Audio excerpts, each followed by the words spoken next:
welcome. We have Becky, we have Julian, and we have Nyah. Is that how you pronounce it? Yeah. Is it right? Yeah, it is. Great, good, from Fury. So welcome to the Razor's Edge, guys, and thanks for sparing your time on this Thursday evening, I think it is. I've lost track of days. Thursday, yes. That's the one. That's the one. No, thank you. Cheers for having us. No, it's great. So let's start off with a little bit of a positional statement on Fury, which is obviously for you, Julian, as much as the other guys. You're well over a decade into the journey of the band now, which is frightening for everyone, I'm sure, in some parts. The last time I saw you guys, obviously, was not that long ago over in the Exchange in Bristol, and I saw you in Bloodstock when you ably stepped up for that last minute 11 o'clock wake everyone up session. The band seemed really happy. The cohesion and everything. Don't make a face like that, Becky. You'll ruin it. Is that a fair summary now that you are in a very good position for Fury? Yeah, absolutely. Yeah. I think we're I think interpersonally probably in the best place we've ever been in. And I'm not saying that at any point before we were sort of at loggerheads with each other, but I think there's a good flow to kind of how we do things now, and I think that helps, and I think I hope everyone sort of feels comfortable and sort of it's good, and we'll get along with each other, which is nice. It's always a good start, and I think we're all enjoying what we're doing, musically, and how things are going, in terms of our sort of progression, let's say along the journey. But yeah, I'm happy, and I think everyone else is happy as well. Yeah. So. Great, that's good to know. And obviously it comes across in the new album, which we'll talk about very shortly, because I've been lucky enough to be playing it for the last week or so. So that's really good. So let's just track back a little bit to the impeccable timing of releasing the grand prize a week after the entire world lockdown, which obviously you didn't know about when you planned to release it. But No. In terms of that, obviously, did you sit there and go, who the hell did we piss off to actually get to this point? How did you actually feel? Because we've talked to loads of bands over the pandemic period, but you were right in the eye of the storm, weren't you? Yeah, there isn't a day that goes by that I don't think I wonder what our lives would be like and what the band would be like if that hadn't all happened. I think there's been some ways we've taken advantage of the lockdown and stuff. We've made a lot more progress online than we were doing before. But I always think if we could have really done all we wanted to do with that album in 2020, the next album could have been an even bigger step. But so it was extremely frustrating and very stressful at the time, having to move the shows and those weeks leading up to it when you're like, can we do a gig, can we not, are we in bad for wanting to continue with our tour even though these warnings are there. And then once the decision was taken out of our hands and the government said no, it was actually what a relief, because we didn't know how to deal with it ourselves.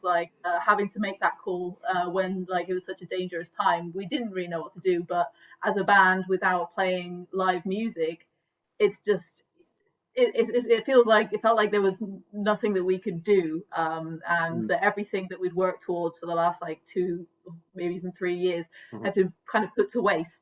So it was a very difficult time. I think for me, sort of as it was happening, it felt very bad. It didn't. All this planning that had gone into the album and the launch and the subsequent gigs that were going to come after that. And I think as well, because there was a big gap between Lost in Space and obviously the grand prize coming out.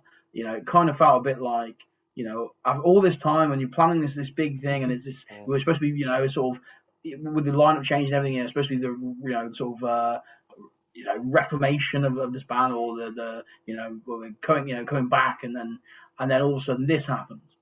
But I think after the fact, I think like as Becky said, it made us do things that we wouldn't necessarily have done, or certainly not to the extent we have. Like obviously doing things online. Like when the album came out, we had a whole day of online sort of things, and I think we ultimately reached more people than we would have generally. So it's weird because obviously in general, what happened, what the world has been through wasn't a good thing, but I think, as Beck said, I think we made the most of what we could of it, and I think like we are in a sort of better position now than we were before. So I guess we're sort of thankful that everyone in the band was been okay, and that we were able to, on some extent, to sort of carry on doing what we love doing, even if it wasn't the main thing we love doing, which was playing live. Yeah, because of course playing live is with all due respect to you, where you guys really come into your own in terms of your shows and stuff. So one of the obvious changes that was made in the pandemic was, of course, Nyah and Jade coming on board. So moving seamlessly along the line here. Obviously, Nyah, you came on board last year full time, or as part of the group officially, I suppose. So tell us a little bit about how you got involved and how you came to end up doing what you do.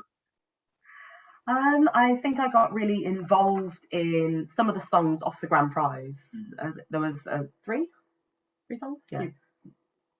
Yeah. Two. Yeah. Yeah. Two. there were two songs I got majorly involved in that were I got involved in some of the writing of Road Warrior, like the structuring, I should say, of the vocals in Road Warrior, and obviously Lonesome Tide as well. And then from there, we thought, well, we're going to tour it and we're going to play it live and see how it all goes. Obviously, that just turned to ash. But then with the next album, we've just built up and just thrown even more vocals in, and I think because we had the lockdown, we had a few live stream gigs, because all we had was live stream gigs that we did from either from Birmingham, like close to where we were, or they were just so spread out and everyone was free. Jade and I were both like, well, I'm not doing anything, it's fine. And so we were like, well, everyone's free, let's do some gigs in lockdown. So then let's do the whole set with loads of backing vocals, and let's do new songs with backing vocals, and it was like backing vocals everywhere. And then just and then we were like, oh, how are we going to tour it now with 6 members? Oh no, like what are we going to do? So then that's something we're having to deal with now. But because of lockdown, it's meant that Nyah's become a lot more involved than I guess she probably would have if we'd gone straight on tour, and you'd have had to juggle work with the tour that we had back then. So that's another outcome, which a very happy accident. It's great. I was just saying, in the songwriting for the new album, that all happened obviously in the lockdown as well. We released the old one, and immediately all the songs got written for the next album, and I had immediate input on that in a way that probably wouldn't have happened had we all been at our lives and busy. I think it's something that's it's been a bit of an inevitability for a while as well, because I mean, we went from our first 12 EPs and first album having very little backing vocals to them gradually sort of throughout the recordings, more and more. So there was a couple on the first album, there was more on Lost in Space, there was more on the grand prize, and so it's almost it's very much an evolutionary thing, and it's mainly sort of Pete, who produces our albums, and who we record vocals with.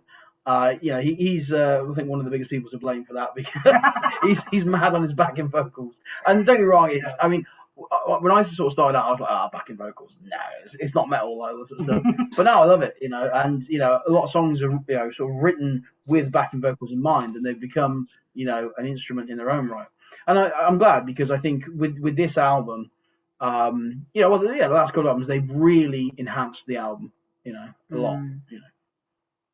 Sure. I think, the fact that you say you've written with backing vocals in mind is apparent without any detraction to the new album.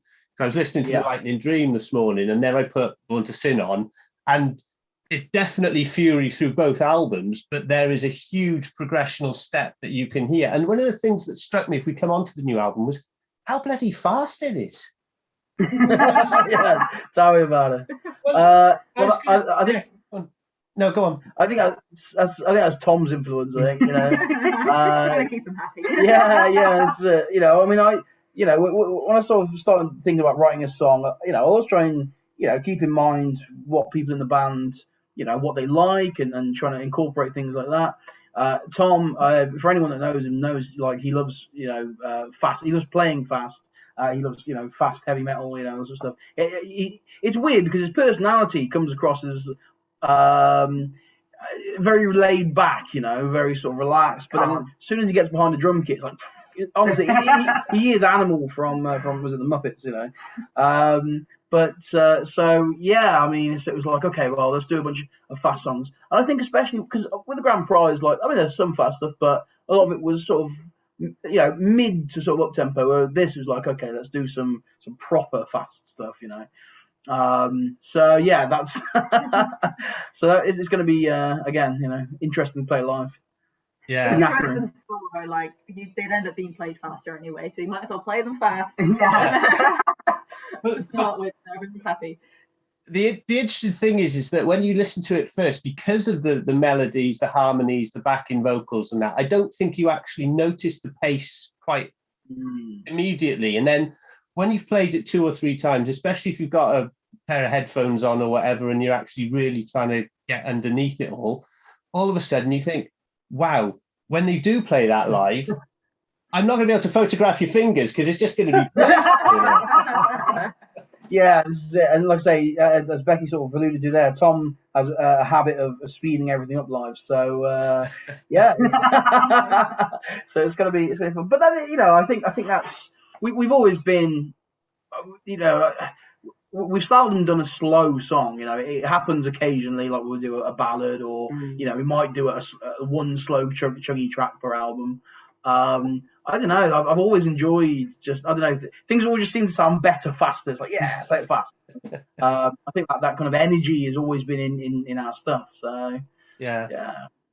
So tell me a little bit about how the actual album progressed during lockdown. How were you writing it? Was it different to how you normally write it and record it, or were you able to do what you would normally do? Just sort of quicker, really, I suppose, because the writing process for us generally will start off with, you know, I'll have some sort of idea and I'll put together some like vocal melodies and riffs and things like that, and then I'll sort of demo it, you know, so it's, you know, I'll send the demo to the rest of the guys, and it will kind of be in the form where you can hear a song there. So it's already, you know, you can hear where the verses are, where the choruses are, that sort of thing, and it'll always have some sort of structure, and that may change a little bit, and then everyone else kind of adds their parts on. And what happened was, obviously, I mean, literally when we went into the first lockdown, so was it March 2020? I think almost from day one of lockdown, I was like, right, I've got to do something. And obviously this was before even the Grand Prize had come out, and so I started just. You know, some ideas already floating around. I was like, right, now's the perfect time to work on them. And I think day after day, I was like, right, here's the demo, here's the demo, here's the demo, here's the demo. Sending them to the rest of the guys who weren't interested. For, you know, I don't think they listened to one of them for like, you know, 6 months after that or something like this. And I'm like, I've listened to this yet. No, we haven't got this album out yet. But the funny thing is, it's the same now. Like, you know, I've already got ideas for the next thing, and I've not actually started demoing them. But I think that's the difference. If you know, and I think that's what changed is because when it's lockdown, it's like, well, I've got nothing else to do, so you know, boom, boom, boom, boom, boom. Like, here you go. So yeah, it kind of sped the process up. You got a bit annoyed with me playing riffs over and over again. Like endless riffs throughout the flat, and there's nowhere you could go in our house that you couldn't hear me. Yeah, there's ideas, but yeah, and then you know, so yeah, I suppose like I say, it did speed the process up. I guess up until the point where actually, ironically, we came to, okay, we're going to record these now properly. Because the drums were recorded back in December or January, December. Yeah, I think it was either the end of 2020 or start of That's right. Yeah. Wow. Okay. And then we went into the studio to record guitars a few days later. So yeah, so January 2021. And that's when we did the guitars for Rock Lives in My Soul, the single released in the summer. And the intention was to carry on and do, over the next couple of days, record all the guitars for the album. I think we did sort of 3 or 4 songs on that day, but then we immediately went into lockdown like the next day, so we couldn't record. So then, I mean, that lockdown lasted, what, 5 months? Yeah.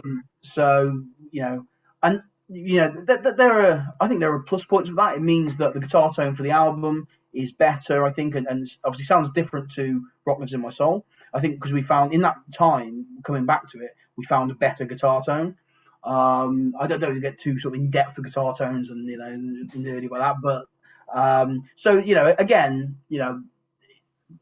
I'm not gonna say everything happens for a reason, but it happened, and kind of in hindsight, maybe it's a good thing it happened. But first of all, we were kind of aiming for this album to be out late last year as opposed to this year, but I don't know, it seems to have worked out well. So there you go. Sure. And one of the other things I was going to point out was that for me, every time I've listened to it, and I've listened to it a lot, is that every time I listen to it, I pick up a new track which takes my ear, and there's a couple. There's one that I just want to just pick up because Becky's furious in it, which is the it's Rock and Roll, which to me is Becky channeling her inner Lemmy. It sounds very Motorheady. And I wondered whether there was any kind of, lots of bands have done the kind of mini Motorhead tribute or that, but that's what it feels like to me.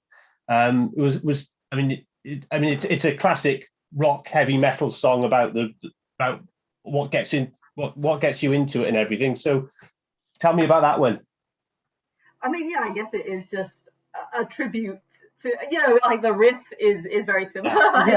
It's not like a rip off, but it's just like, this is a Motorhead sounding song. It's not it's not hiding anything. Like it references and it says "Let's Overkill" at one point. Like it references all these other tracks that have come before, and it's like a homage to discovering metal the first time. And so it's when I was writing the bass line for it, I mean, it was quite obvious what it was going to be. It was just like, I just need to sound like Lemmy, and this is fine. I've got my Rickenbacker. This is great. So is there anything else to say about that? I think for me, there's a couple of songs I think on this album that the album as a whole, I think, definitely wears its influences on its sleeve. I think a big part of that was, it's obviously the 4th album now, and I think there's a bit of a freedom that comes with, okay, it's 4th album, we've got an established sound, it certainly feels like, we don't have to prove anything, you know what I mean? So it's like, okay, so, and maybe, because of the situation we were in, obviously while writing it, it was like, I'm just going to write a fun album. And like, I want to write a song that sounds like Motorhead. So let's do it. You know what I mean? Let's just do it. I want to go out there and be able to play a song that, that sounds like a Motorhead song, So yeah, that was it really. And there's certainly a bit of, like an obviously nostalgic kind of feel. Like it was very inspired by stories that my dad has told me about when he was young, and about him sort of going to see Motorhead and Maiden at like the Birmingham Odeon, and those sort of old days. So that's very much my muse, for the sort of the lyrics and things like that. And that's that really. It was just bit of a like a tribute to the bands and the music that we all love. It's great, and I think I hope it'll be in the live set, because I think it'll be a cracker live. The other one, which might be a bit more interesting to play live, is Shadows and Dust, which starts off, and I thought, oh, here comes the ballad, but it doesn't last like that for long, does it? So there's that nice gentle intro, and then all of a sudden you're back in it, like I said, with like the speed of the whole album. So another interesting one. You want to talk about that one? What about Shadows and Dust? It is certainly the ballad of the album, I suppose, although it doesn't feel as ballad-esque as previous ones have. It's heavy, but it's not. But it's still slow. It's still slow compared to the others. Especially so. Yeah, it's again, it's a case of I think when we did Lonesome Tide with the last album, I think that really set a precedent for, you know, we're going to do whatever we want to do, whether you like it or not, you know. And so I think with this, I think it will be, I think it will catch people maybe less off guard because it is still has the guitars coming a bit sooner. It's not sort of 3.5 minutes of strings and all this sort of stuff first, you know. But I think it fits the album, the sort of tones really well. I think having that blues rock kind of vibe to it fits with the whole sort of devil kind of aesthetic, the devil at the crossroads thing we got going. Yeah, we're definitely trying to invoke a certain image in mind with the sort of sound we're going for with it. That's it. I don't know. It's hard to say, really. I think it's a good song. I think. I hope. You like that one, you say? Yeah. Well, there's not one I don't like. This is the problem. If I did this interview tomorrow, I could pick 2 others. That's the problem. Is that every time I listen to it, something else pops up, and I go, "Oh, that's really good." And I think that's genuinely, that is to your credit, that the album has, whilst it's fast, as I said, and it retains the heaviness, there's loads of variation in it. So it's almost like if you were going to introduce someone to hard rock, heavy metal without going to the real extremes of the genres, this is the ideal album to do that, because it's got a breadth of stuff in there. I haven't written. That's really cool.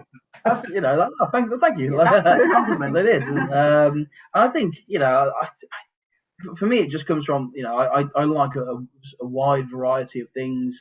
From Motorhead to Phil Collins. I mean, it's not even that wide, is it? It's all realistically, it's all sort of like pop rock, metal. There are much more obscure sort of forms, but yeah, I think it's always trying to do something different and not being too worried about what it is you're making, because I think we all kind of believe in it, like whatever we do, I don't know, we can do it well, basically, and I think that's the important thing is it a good song, and that's why we go from having a blues rock ballad. And then 2 songs later, there's just an all-out thrash track, Yeah. But I think we've always done stuff like that, We've always had, like, was it Lost in Space? We had Valhalla, and then we did, was it the Tale of Soul, the epic pirate thing? So I think we've always tried just to bring in different influences, and hopefully that makes for a better album, Yeah. So you talked earlier on about putting a bit more effort. Not effort, that sounds like you were slack, but I mean putting a bit more intensity into the kind of social media and the promotion during the lockdown. And one of the things, obviously, if people follow you, will be evident, is that the pre-sale stuff for the album seems to be going well, with the big packs have all sold out and all the rest of it. So give me an update. Where are you with that? How are pre-sales looking? Pretty good. Like, definitely, I like to compare it to because we released the last album in like early April and then 2 years ago, and then now we're releasing in late March. It's like comparing it like year on year, like how many sales did we have at that time, how many sales have we got now, and I think we're like pretty much doubling what we did last time, which is incredible. I mean, in some ways it's not really surprising, because I think the grand prize, even though like it was a good campaign, the band had been quite kind of quiet for quite a long time before. But since the grand prize, we've really ramped things up as much as we could. So we've kind of gathered a few new fans, and some ones that had kind of forgotten about us come back and be like, "Oh yeah, that was a good album. I'll have the next one." So it's really good. I mean, we're still waiting on some stuff. Like, it's going to be a big delay for the vinyls, like every band is having. Yeah. So we're a bit worried about a few things. But we're close to balancing all the financial stuff out, almost. Well, at least we've got gigs to sell the stuff at this time. Last time we were like, I've just got all this stock and there's nowhere to sell it. Yeah, you and every band in the country climbing over the boxes in the front room trying to get out of the house. Yeah. So what about did you sort the CD issue out that you were talking about with the jewel cases on? I did, actually. Yeah. Like, as everyone was saying, they were just like, no, you should be, making sure that all the CDs are good quality to sell. And I spoke to them; they were really good, and they said, "Okay, we'll refund you for those ones." So yeah, I'm getting a refund, and we're definitely going to keep using them because like it's just nice just to have a company that will actually speak to you and makes sense every time. That's the main problem I've had when things have gone wrong, is they just kind of ignore you, or they're very vague with their messages. But these people are really very good to work with. And it got you out of that situation of having to do all that replacement and taking one out and putting another one back, and that which was on the cards at one point, wasn't it? So yeah. I mean, we've done like there's still going to be a bit of like we had to go and check each CD. But well, we're glad we've done it now. That's all sorted last week, so now it's all the good stuff. That's brilliant. So the next thing, fingers crossed, obviously the world seems to be spinning the right way at last, is we have live dates coming up in March and then spread across. So what are the plans? Bigger tour bus, obviously. What's that? A bigger van. Well, yes, that is, I'm working on it. I'm trying. Everyone's trying to buy a van at the moment, and it's just like one comes on and you're like, "What if that looks good?" and then it's like gone. But yeah, and then also trying to find one that's safe to drive in, like in city centres. Now they're doing this charging thing. I think is everyone's trying to get these greener vans, and it's just completely out of our price range at the moment.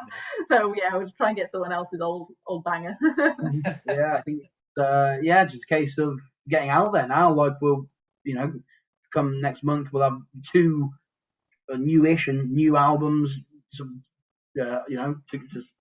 get out there to promote, and obviously for ourselves. And we did a handful of gigs, obviously the second half of last year, but this feels like now, okay, well, yeah, we've got these 2 new albums.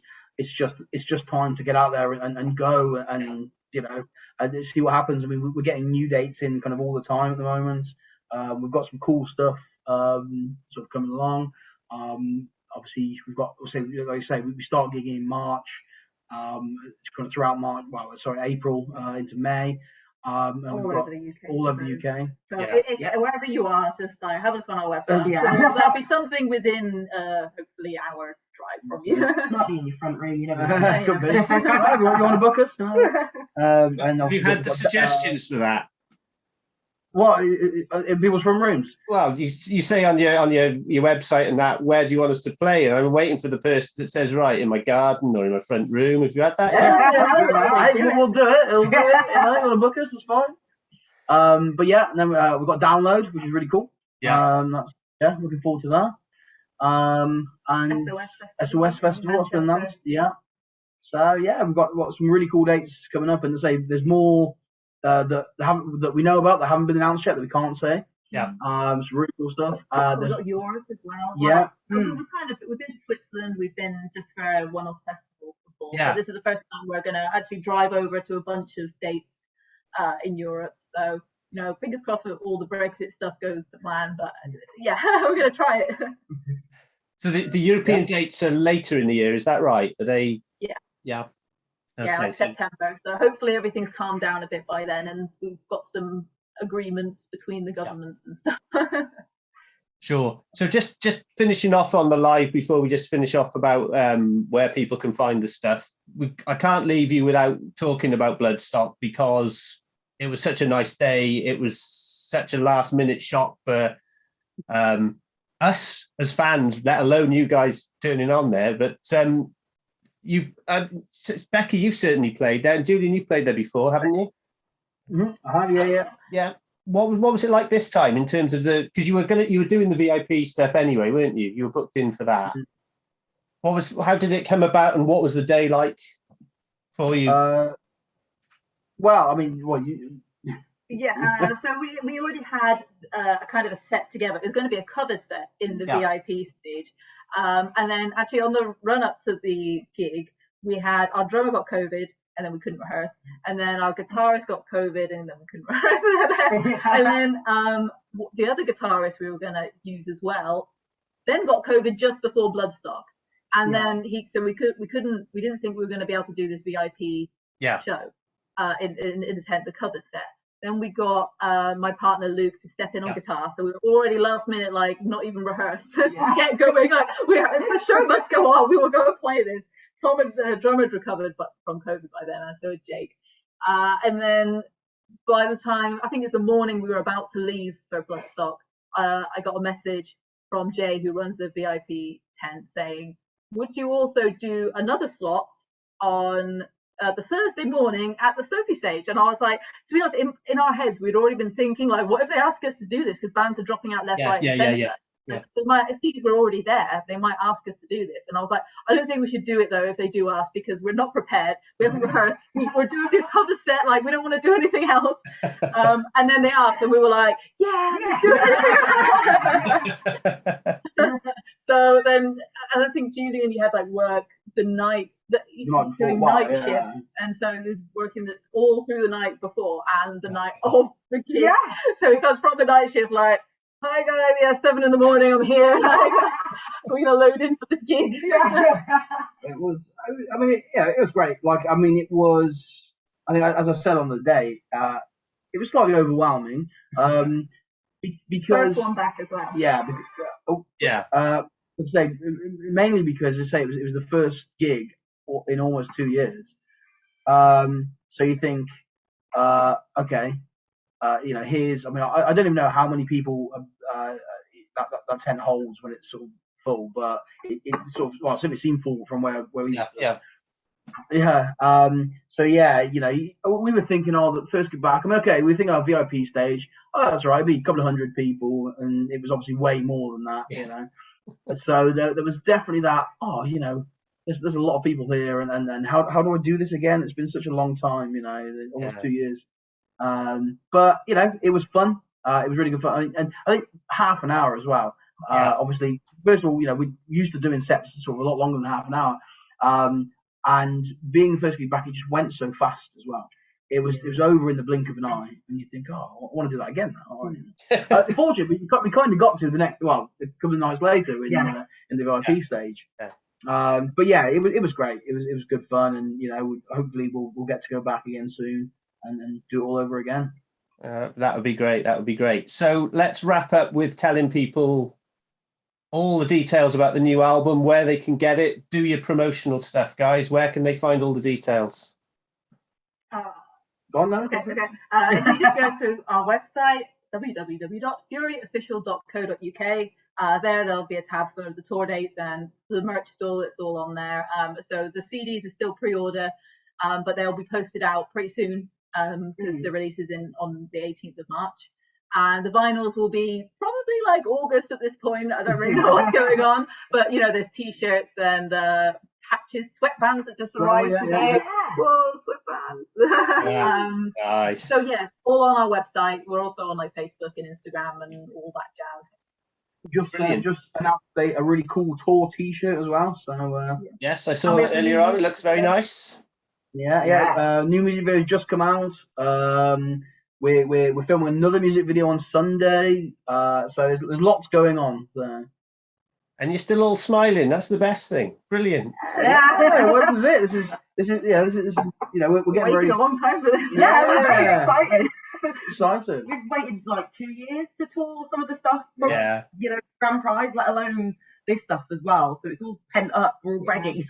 I mean, the last time we did a proper long tour was when I was decking. I wasn't even in the band. I was in 2017, and I was just like filling in for them, and then ended up joining the band. And then a lot of stuff happened, and then we wrote an album. Then there was a lockdown, and then I wrote another album. Finally, we tour. Great. Thank you so much for your time, guys. The album is cracking, and if people are listening to this, they need to get a pre-order in now, and then travel for that hour to find you. I know I'm coming to Swindon to see you from South Wales, so I know we're playing in Cardiff. Hey? We're playing in Cardiff. Yeah, but you're not playing in Cardiff 2 days before my birthday, so that's. Yes. I'll see you at Fuel anyway, but we're coming down to Swindon anyway. It's not far away. Great. Thank you very much for your time, guys. Fingers crossed for the release. It'll be fabulous, I'm sure, and I'll see you in a couple of weeks. Thank you very much. See you soon. Bye. Take care. Bye.